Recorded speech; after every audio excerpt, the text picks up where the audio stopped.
Hello, hello et bienvenue à tous dans ce nouvel épisode du Sacré Podcast. Je suis Sabrina, un instant sacré, coach de vie et coach business spécialisé dans l'accompagnement au féminin Girl Power et plus spécifiquement dans l'accompagnement Je suis sacré et remettre le je à sa juste place, c'est-à-dire à sa priorité parce que tu es la personne la plus importante de ta vie. Et tu es celle la plus apte à prendre soin de toi et tu n'as pas besoin d'attendre des autres. Et parce que je suis enfin pleinement moi, j'ose être moi dans toutes les situations, parce que je suis enfin pleinement moi, parce que je me kiffe, parce que je kiffe la vie. J'ai vraiment transformé tellement de choses depuis cet été, c'est pour ça que je fais ces podcasts, pour te partager tout ça. Et je me rends compte aujourd'hui que j'ai aussi énormément évolué sur mes relations. Et aujourd'hui, on va parler d'amour et on va parler de couple. Alors, je vais t'en dévoiler un petit peu plus sur moi, mais je ne te dirai pas tout non plus. Non, attention. Donc, ça fait 10 ans que je suis en couple. Et on a 2 enfants ensemble, qui ont 3 et 5 ans. On a vécu des périodes plus ou moins difficiles, des hauts, des bas. Je pense comme beaucoup de couples qu'on a aussi parlé séparation, peut-être plus sur le coup de l'énervement vraiment d'ailleurs que en tout cas sur un manque de communication, ça c'est sûr. Et pourquoi je vous parle de couple? Parce qu'hier soir je suis rentrée, donc j'avais la soirée du Biz Club des Rémoises, ce club des entrepreneuses rémoises que j'ai créé.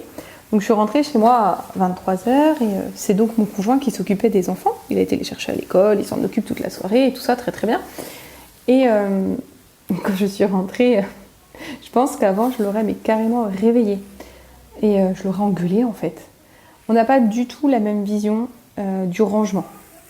Ni de l'organisation d'ailleurs, ni forcément aussi des priorités sur l'éducation. Aussi, dans certains sujets en tout cas. Et c'est ok. Mais quand je dis on n'a pas le... Voilà, au niveau organisation, c'est pas... Enfin, pas au niveau organisation, mais... comment te dire? Au niveau rangement, on n'a pas du tout la même manière de faire. Et donc quand je rentre hier à 23h et que je vois qu'ils ont mangé dans le salon, soit, moi aussi ça m'arrive parfois de me faire manger les enfants dans le salon, et que je retrouve tout qui traîne sur la table de salon, que lui, il est complètement endormi, que les enfants sont au lit, heureusement, hein, quand même, à 23h, il y a école demain, faut pas déconner, et que je vois du chantier dans ma cuisine, aussi de choses pas rangées, bah, faut que je respire un bon coup, quoi. Voilà, parce que je suis pas maniaque, mais quand même, si au moins ça devait pouvoir, si tout était à la poubelle, dans l'évier, voilà, au minimum, tu vois. J'en demande pas forcément plus, enfin, j'en demande plus autant. Parce qu'effectivement avant j'étais vraiment dans le contrôle sans m'en rendre compte, il fallait que ce soit fait comme je voulais que ce soit fait et je voulais qu'il fasse et en même temps je lui laissais pas faire parce que je lui laissais pas non plus l'occasion de faire comme il voulait et j'avais toujours à redire et du coup c'est vrai que ça doit être chiant et bah, t'as plus envie de faire hein, à force, donc on n'est plus là-dedans. Mais là avant je pense que je l'aurais réveillé quoi. Bon là je l'ai pas réveillé, j'ai soufflé un bon coup et puis je me suis dit bah c'est tout, comment moi je vis au mieux la situation pour aller me coucher sans énervement. Parce qu'il faut savoir qu'une minute d'énervement, quand même, c'est 1 heure pour ton corps pour récupérer. Donc tu vois bien, si tu t'énerves pendant 1 minute et qu'après tu ressasses pendant 10 minutes, et bah, tu vas te réénerver, ressasser, etc. Et du coup, le lendemain, tu te réveilles, bah, tu es encore énervé en fait, parce que de toute façon, tu as ressassé toute la nuit, puisque tes dernières pensées du soir déterminent ta nuit de sommeil et ta première pensée du matin. J'ai envie de te dire, bon, bah, va te coucher plutôt sur un truc sympa, quoi, tu vois. Donc je me suis dit, bon, comment je fais pour vivre au mieux le truc? Et j'ai tout regroupé, j'ai tout mis la vaisselle dans l'évier et j'ai mis tout ce qu'elle a à la poubelle et c'est tout, point, basta. Moi, ça me permettait de me lever du bon pied, de faire mon organisation avec les enfants sans que j'en ai plein les yeux et que ça m'énerve à mon réveil. Ça me permettait d'aller me coucher en me disant, bon, bah, demain matin, il n'y a pas de galère et il n'y en a pas partout. Et au moment d'aller me coucher, j'ai pris mon petit carnet et j'ai fait mes kiffs du jour. J'avais tellement de kiffs cette journée-là, j'avais vécu tellement de trucs sympas. Et voilà, je me suis endormie, j'ai passé une belle nuit et je me suis réveillée normal ce matin. Par contre, j'ai quand même envoyé un message, parce qu'il ne faut pas déconner non plus. Donc j'ai envoyé un message, mais un message pas du tout en mode comme j'aurais pu le faire avant, agressive. Hein. Ouais, tu te fous de ma gueule, t'as rien rangé, super, moi je rentre, et je vois le bordel partout, franchement c'est pas cool, comment je fais le matin, nanana. Non. du coup, en plus, il va se braquer, il va s'énerver, je vais pas du tout obtenir ce que je veux derrière, parce que moi, ce que je veux obtenir, c'est ce soir, je suis pas là non plus. Je veux pas que ce soit la même chose, tu vois, le truc. Donc du coup, je lui ai juste envoyé un message pour lui dire ce qui était déjà coucou, salut, bonjour, et puis lui dire que je lui souhaitais une bonne journée et que j'avais pas trouvé ça très cool qu'il laisse tout en bordel, parce que pour moi, il le sait, c'est quelque chose qui m'insupporte et qui fait que je vais pas pouvoir aller me coucher tout de suite. Donc je lui ai juste dit que voilà, je lui ai demandé si ce soir, pour moi, pour que ce soit plus agréable, il puisse au moins mettre les choses dans l'évier, que je comprenais qu'il fasse pas les choses comme moi, mais que s'il pouvait faire un pas pour que ce soit plus agréable pour moi, ça serait cool. Il m'a dit qu'il allait le faire, je pense que ce sera fait, parce qu'à un moment donné, c'est ça aussi, c'est qu'il faut faire chacun un pas vers l'autre. Je te prends un exemple lambda, mais c'est pour illustrer les choses. Dans notre couple, on s'est, mais comme beaucoup de couples, je pense, on s'est mis ensemble et puis voilà, on a vécu notre couple. Parfois on se disputait, parfois on se claquait la porte au nez, parfois on se réconciliait, on rigole beaucoup ensemble, on partage beaucoup de choses en commun, et d'autres choses beaucoup moins. Et puis on a eu les enfants, et alors je ne comprendrai jamais ceux qui disent que les enfants ressoudent un couple, hein, parce que moi je trouve que c'est quand même... voilà. T'as plein de principes avant d'avoir des enfants, et une fois que les enfants sont là, t'es plus forcément d'accord sur grand chose. Et puis on a traversé des hauts, des bas, des différentes choses. Et en fait on communiquait, mais suivant un jeu relationnel. Tu vois, les relations, c'est toujours un jeu relationnel, c'est comme un match de ping-pong. Et toi, t'envoies un truc, l'autre il te renvoie un truc, et tu renvoies un truc, et l'autre il te renvoie un truc, et vous êtes dans ce cycle infernal, et en fait vous communiquez tout le temps comme ça. Et si on n'a pas un des deux qui attrape la balle et qui dit je la jette et j'en prends une autre, ou tiens ta raquette je te la pose et on joue plus à ce jeu-là, pour que ce cycle change, en fait, vous restez toujours dans ce match de ping-pong, sans gagnant, à vous répondre de la même manière, dans les mêmes schémas répétitifs, et vous dites putain mais rien ne change, il fait pas d'effort, il veut pas changer. Ouais, mais toi non plus en fait. Donc moi non plus en fait, hein, si j'en reviens à mes moutons et à moi-même. Et donc c'est de se dire comment je fais pour changer ça. Et ce qui va être aussi important, c'est de se dire il faut arrêter quand on s'engueule, ou quand on a quelque chose à dire à l'autre, hein, que ce soit en couple, mais aussi à sa mère, à sa meilleure pote, à n'importe qui, à son boss, à sa collègue. C'est que ce qu'il faut que vous sachiez, en fait, soyez bien consciente que, inconsciemment, vous n'allez jamais réagir par rapport à ce que l'autre vient de vous dire, mais par rapport à tout ce que vous ressassez de ce qui s'est passé avec l'autre. Donc en fait, à chaque fois que votre conjoint il va vous dire quelque chose, si on revient au couple, vous allez vous dire, vous n'allez pas réagir par rapport à ce qu'il vient de vous dire, mais par rapport à tout ce qu'il vous a déjà dit et qui vous a énervé. Et puis si en plus vous avez passé une mauvaise journée, vous allez vous dire ah ouais, ça en plus quoi. Ah bah super, ah bah merci quoi. Non mais tu te fous de ma gueule quoi. Non mais c'est pas possible. Et donc vous allez partir comme ça, et ça c'est pas sain en fait à terme. Et donc du coup c'est de se dire que quand on vous dit une chose, c'est one shot. C'est-à-dire qu'il faut faire comme si c'était la première fois qu'il vous disait quelque chose. Et vous, surtout, ne réagissez pas comme vous réagissez toujours. Oui, de toute façon, c'est toujours pareil, ou tu me le dis tout le temps, ou tout va avec toi, c'est toujours comme ça. Non, parce que là, on envenime le truc, en fait. Mais ce qu'on peut faire, c'est dire, ok. Et puis, si on peut aussi dire, ok. Et puis, on a le droit de partir, on a le droit d'aller s'isoler dans une autre pièce, de souffler, de pleurer, de crier, d'écrire, de réfléchir et de revenir quand on est plus apte aussi à parler, parce que sous les coups de la colère, de l'émotion négative, de la fatigue, en général, on ne dit pas les choses comme elles devraient être dites, et on n'a pas forcément les idées claires. Et c'est de se dire que je me suis perdue. Je me suis perdue dans ce que je voulais dire, ne vous inquiétez pas, ça va revenir. Mais voilà, donc vous avez le droit de partir, vous avez le droit aussi de dire non, là je suis pas d'accord avec toi, là s'il te plaît, j'aimerais que tu ne me parles pas comme ça, parce que pour moi, ça me met dans tel et tel état. Parlez beaucoup en je, ne parlez pas en tu, n'allez pas incriminer l'autre. Moi c'est pareil, quand on me dit toi, tu, mais en fait ferme-la quoi, j'ai pas envie de parler avec toi. Par contre si l'autre il me dit ouais mais moi je pense ça, moi je ressens ça, moi je le vois comme ça, là ok, c'est ta vision, et peut-être que je me suis mal exprimée, et peut-être que ce que j'ai dit a pu te blesser, et c'était pas forcément intentionnel, parfois ça peut l'être, on ne sait pas, mais en tout cas, vérifiez aussi toujours ce que l'autre vous dit, c'est-à-dire que quand votre conjoint, mais n'importe quelle relation, quand quelqu'un va vous dire quelque chose qui vous plaît pas, au lieu de monter sur vos grands chevaux, peut-être allez voir cette personne et dites-lui attends, moi ce que tu viens de me dire là, je l'ai compris comme ça. Est-ce que c'est ça que tu veux me dire? Et en fait, 80% des cas, l'autre va dire non, n'importe quoi, j'ai pas dit ça. En fait, là, j'ai juste dit que t'étais fatiguée, ou j'ai juste dit que là, t'avais pas rangé ça. Ah oui, bah tu vois, tu dis que j'en fous rien, pourtant j'arrête pas de faire des trucs. Ouais, wow. Il a jamais dit que tu foutais rien dans la maison. Tu vois, voilà, on envenime vachement les trucs. Et en plus, comme avec des enfants, je sais pas si vous connaissez le principe, mais les parents ou les personnes que les enfants vont voir le plus vont être leur décharge émotionnelle. C'est vraiment leur valeur affective.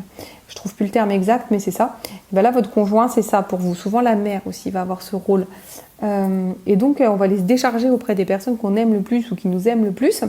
Et tant qu'ils comprennent rien, en plus, ils vont s'en prendre plein la tronche. Et souvent, ils se prennent plein de reproches, de remords, de trucs, mais qui sont passés il y a 10 ans. Donc forcément, l'autre, il les prend pas bien, hein, j'ai envie de te dire. Donc, il faut, voilà, dites les choses quand vous avez besoin de les dire, ne les ressassez pas. Tout n'a pas non plus, je pense, besoin d'être dit. Moi, je fais beaucoup quand je suis énervée sur des choses d'écriture. Parce que quand j'écris, en fait, ça me permet déjà de déverser tout ce que je dirais, pas forcément de gentil et que je pense pas forcément, mais voilà, sur le coup de l'énervement, parce que mon ego prend le dessus et que lui, il veut surtout pas qu'on dise que ce soit de sa faute et que lui, il veut pas du tout se remettre en question. Donc ça me permet de déverser tout ça. Une fois qu'on a déversé tout ça, on se rend compte qu'on déverse aussi toutes les rancunes, les rancœurs, les remords qu'on a. Et on se dit, ah oui, tiens, finalement, c'était pas juste ça. Et puis après, des fois, d'écrire, on se dit, oh putain, je mets toute cette énergie-là pour ce petit truc. Ouais, en fait, ça en vaut pas trop le coup. Et moi, ce que je fais aussi des fois, c'est que quand j'ai besoin, je vais lui écrire.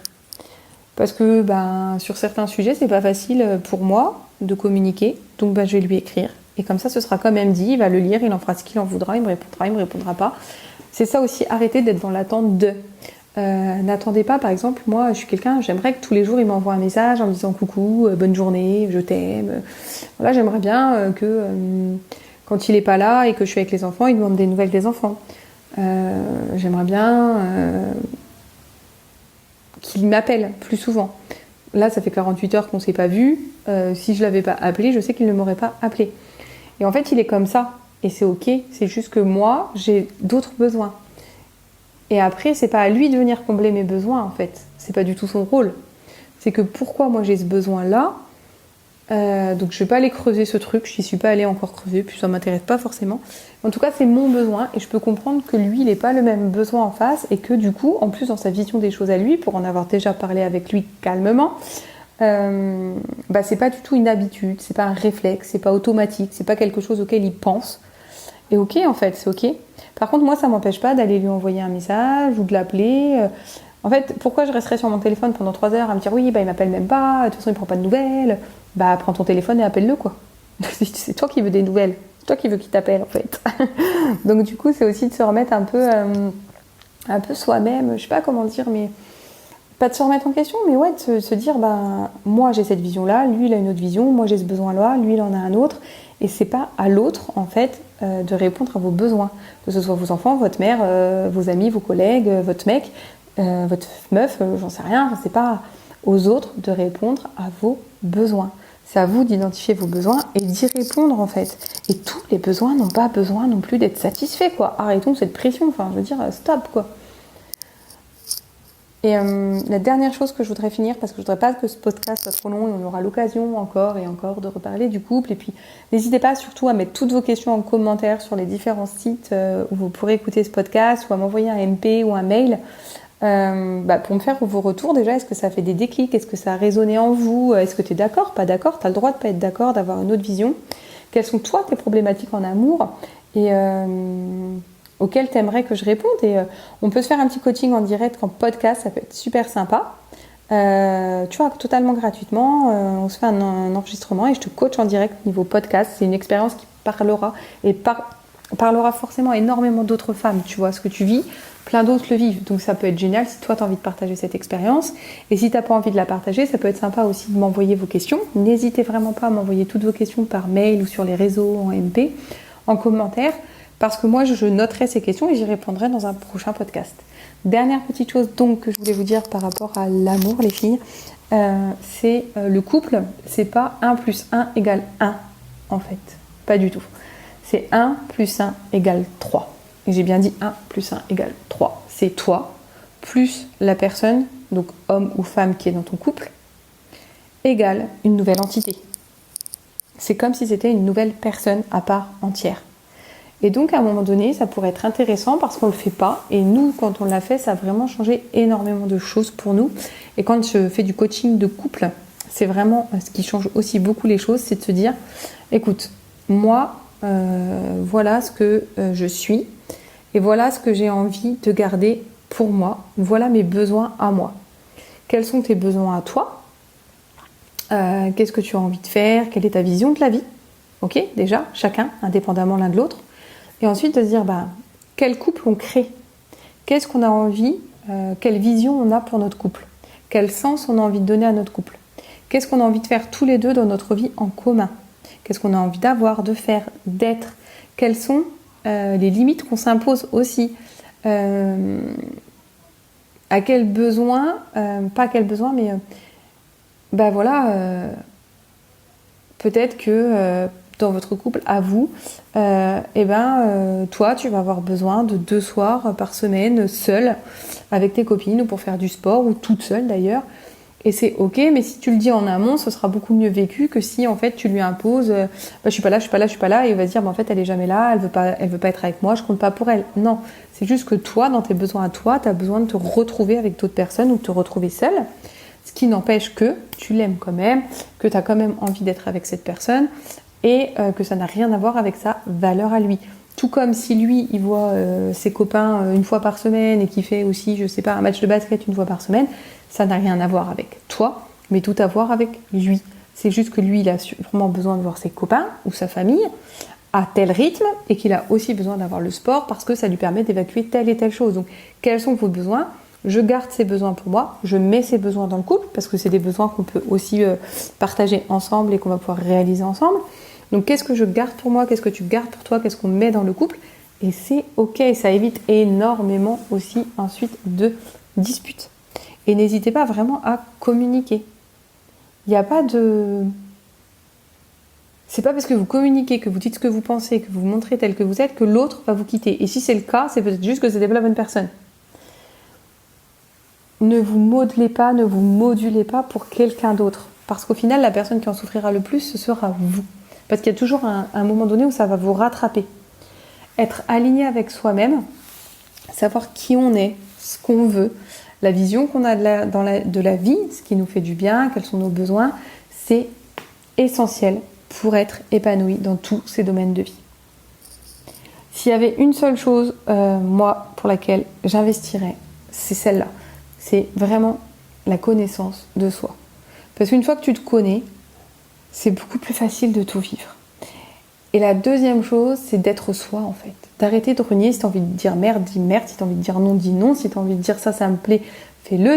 Dis ce que tu as envie de dire comme tu as envie de le dire. Bon, mais c'est de la forme, hein, ouais, avec le jeu, tout ça. Ne me fais pas dire ce que je n'ai pas dit, hein. Mais voilà, sois toi-même. Et ça va aussi te permettre aux autres d'être eux-mêmes avec toi et de t'aimer vraiment pour ce que tu es. Et toi de t'aimer, et plus tu vas t'aimer, moins tu vas attendre des autres. Et on va finir là-dessus. Je voulais ajouter un truc, et puis c'est passé, ça reviendra. On refera un podcast, il n'y a pas de souci. J'espère que ça vous aura donné des déclics, donné des billes, des outils, que ça vous aura permis de voir que... Oui, si, c'est ça aussi que je voulais ajouter. C'est que... Avant, je voyais que ce qui m'agaçait chez mon conjoint. Et j'ai aussi pris le temps de faire une liste de toutes les raisons pour lesquelles j'étais tombée amoureuse de lui, de tout ce que j'aimais chez lui, de tout ce qu'il m'apportait. Et ça m'a permis aussi de remettre un peu les points sur les i en me disant non, il n'y a pas que des défauts, il n'y a pas que des choses qui m'agacent, il y a beaucoup plus de choses positives que négatives. Et dans ces choses négatives, peut-être que moi j'y suis pour quelque chose aussi. Et du coup, qu'est-ce qui, lui, de son côté, l'agace chez moi et comment on peut remédier à ça ?